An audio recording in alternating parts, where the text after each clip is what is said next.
आज मैं कक्षा 7 पाठ 1 सुभाषितानी के श्लोकों का हिंदी अर्थ कर रही हूँ। सुभाषितानी का हिंदी अर्थ होता है सुंदर वचन। इस पाठ में संस्कृत के पूर्ववर्ती महाकवियों के सुंदर नीतिपरक प्रेरक वचनों का संग्रह किया गया है।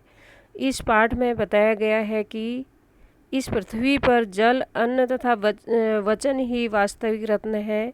सत्य से बढ़कर इस धरती पर कुछ नहीं है। दान, तप, विज्ञान आदि के विषय में मनुष्य को स्वयं पर घमंड नहीं करना चाहिए। सदा सज्जनों के साथ ही मित्रता करनी चाहिए।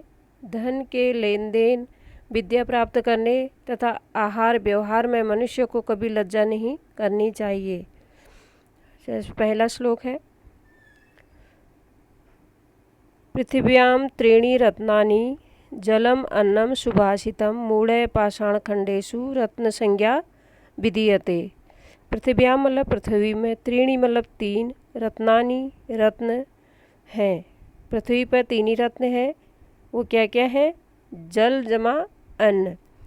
जल मन्नम लिखा है, जल और अन्न। सुभाषित मतलब मीठे वचन। मूढ़े पाषाण खंडेशु रत्न संज्ञा विधीयते। मूढ़े मतलब मूर्ख लोग। पाषाण खंडेशु पत्थरों के टुकड़ों को या पत्थरों के टुकड़ों में रत्नों की संज्ञा देते हैं। पत्थरों के टुकड़ों को रत्न बताते हैं या रत्नों की संज्ञा देते हैं या रत्न के नाम से जानते हैं। ठीक है। धरती पर 3 ही रत्न हैं, जल, अन्न, कवियों के सुंदर वचन। मूर्खों के द्वारा ही पत्थरों के टुकड़ों को रत्नों का नाम दिया गया है। ठीक है। अगला श्लोक है नंबर 2। सत्येन धार्यते पृथ्वी सत्येन तपते रवि सत्येन वाति वायुश्च सर्व सत्य प्रतिष्ठितम। सत्येन मतलब सत्य से ही, धार्यते मतलब धारण की गई है पृथ्वी। पृथ्वी जो है सत्य ही धारण करती है। सत्येन तपते रवि, सत्य के द्वारा ही जो रवि हैं, सूर्य भगवान है, वो अपना प्रकाशमान हो रहे हैं। सत्येन वाति वायुश्च, चौ मतलब और सत्य से ही हवा दिन रात चल रही है। सर्व सत्य प्रतिष्ठितम, और सब जगह सत्य की प्रतिष्ठा होती है। इस श्लोक में बताया गया है कि सत्य की महिमा सर्वोपरि है। सत्य के द्वारा धरती को धारण किया जाता है। सत्य के बल पर ही सूर्य प्रकाशमान होते हैं। वायु भी सत्य से ही बहती है। इस प्रकार सब कुछ सत्य पर ही स्थित है या सब कुछ सत्य पर ही निर्भर है। तीसरा श्लोक, दाने तपसि शौर्ये च विज्ञाने विनयने विस्मयो नहीं कर्तव्यो बहुरत्ना वसुंधरा।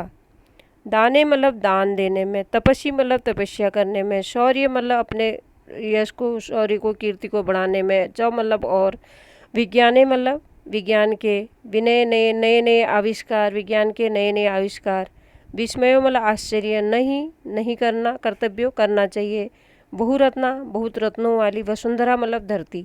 हमारी धरती जो है वो बहुत रत्नों वाली है।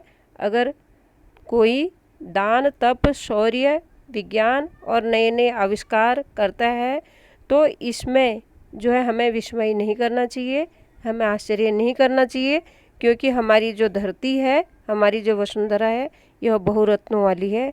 इसमें बहुत सारे रत्न हैं।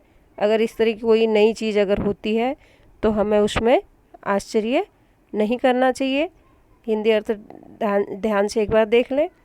दान, तप, बल, विशेष ज्ञान, विनयशीलता तथा नीति में आश्चर्य नहीं करना चाहिए, क्योंकि यह धरती बहुत रत्नों वाली है। इस धरती में, हमारी इस धरती में रत्नों की कमी नहीं है।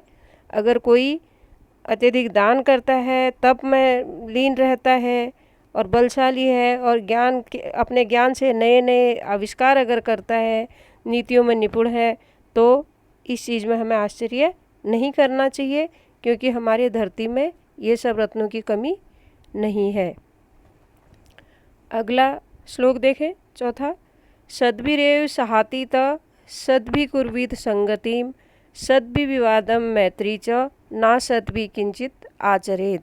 सद्भि मतलब होता है सज्जन, सज्जनों से ही साहतीत, सज्जनों से ही क्या करना चाहिए, साथ करना चाहिए। साहतीत मतलब साथ, सज्जनों, सद्भि कुर्वीत संगतिम, और संगति भी जो है सज्जनों से ही करना चाहिए। उठना बैठना सारा अच्छे लोगों के साथ ही चाहिए।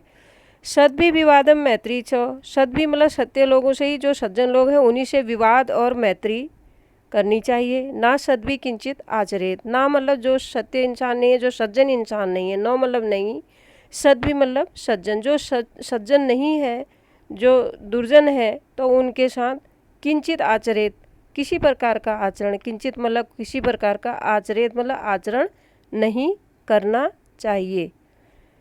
तो एक बार हिंदी अर्थ सही से देख लेते हैं। सदा सज्जनों के साथ ही बैठना चाहिए, सज्जनों की ही संगति करनी चाहिए। सज्जनों के साथ ही झगड़ा हो या सज्जनों के साथ ही मित्रता हो, वो सज्जनों के साथ ही करना चाहिए। असज्जन व्यक्ति या दुर्जन के साथ किसी प्रकार का कोई व्यवहार हमें नहीं करना चाहिए। श्लोक नंबर 5। धन धान्य प्रयोगेषु,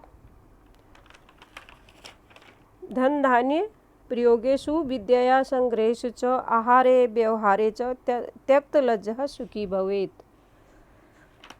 धन धान्य प्रयोगेषु, धन के प्रयोग करने में, धन को प्रयोग करने में, विद्यया संग्रहेषु च, और च मतलब और, विद्या मतलब विद्या को ग्रहण करने, संग्रह करने में, विद्या को संग्रह करने में या विद्या अर्जन करने में।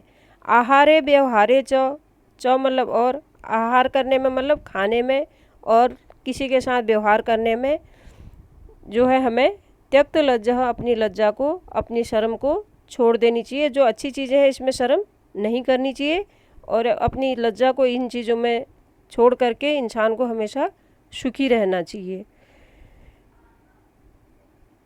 इस श्लोक का जो मेन मकसद है वो बताया गया है। आहार व्यवहार में जो व्यक्ति लज्जा नहीं करता वही सुखी रहता है। हिंदी अर्थ अच्छे से एक बार देख लेते हैं।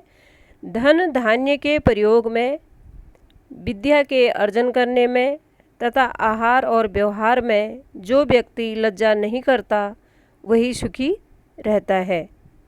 श्लोक नंबर 6।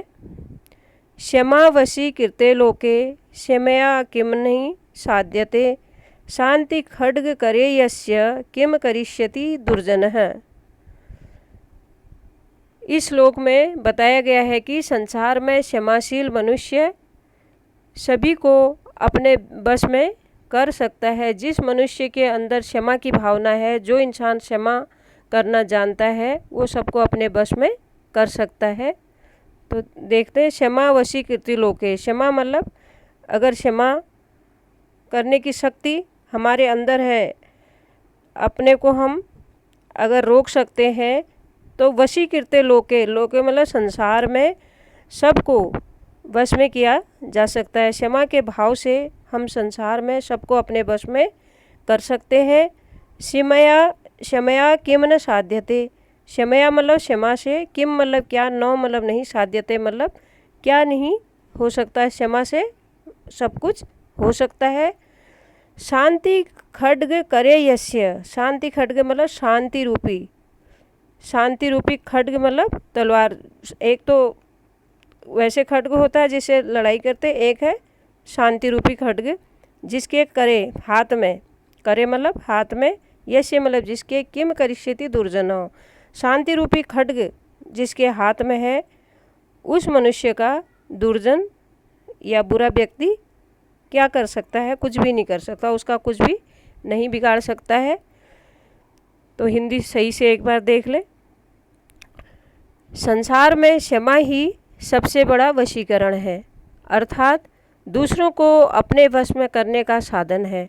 क्षमा द्वारा संसार में कौन सा कार्य सिद्ध नहीं किया जा सकता, अर्थात सभी कार्य क्षमा से सफल हो जाते हैं। जिस मनुष्य के हाथ में शांति की तलवार हो, दुर्जन उसका क्या बिगाड़ सकता है, अर्थात दुर्जन उसका कुछ भी अनर्थ नहीं कर सकता है।